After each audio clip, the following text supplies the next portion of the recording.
وَإِذِ اسْتَسْقَىٰ مُوسَىٰ لِقَوْمِهِ فَقُلْنَا اضْرِب بِّعَصَاكَ الْحَجَرَ فَانفَجَرَتْ مِنْهُ 12 عَيْنًا قَدْ عَلِمَ كُلُّ أُنَاسٍ مَّشْرَبَهُمْ كُلُوا وَاشْرَبُوا مِن رِّزْقِ اللَّهِ وَلَا تَعْثَوْا فِي الْأَرْضِ مُفْسِدِينَ۔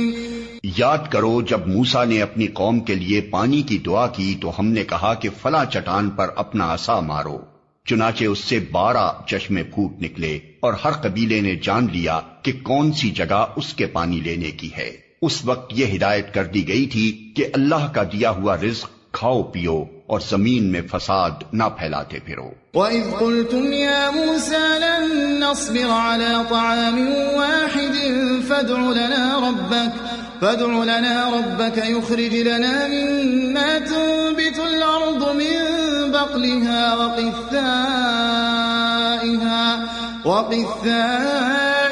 وفومها وعدسها وبصلها قال أتستبدلون الذي هو أدنى بالذي هو خير اهبطوا مصرا فإن لكم ما سألتم وضربت عليهم الذلة والمسكنة وباءوا بغضب من الله ذلك بأنهم كانوا يكفرون بآيات الله ويقتلون النبيين بغير الحق ذلك بما عصوا وكانوا يعتدون۔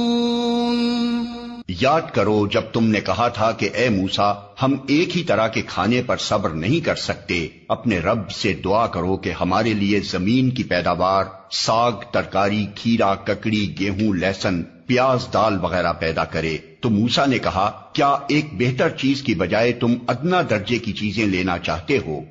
اچھا کسی شہری آبادی میں جا رہو، جو کچھ تم مانگتے ہو وہاں مل جائے گا۔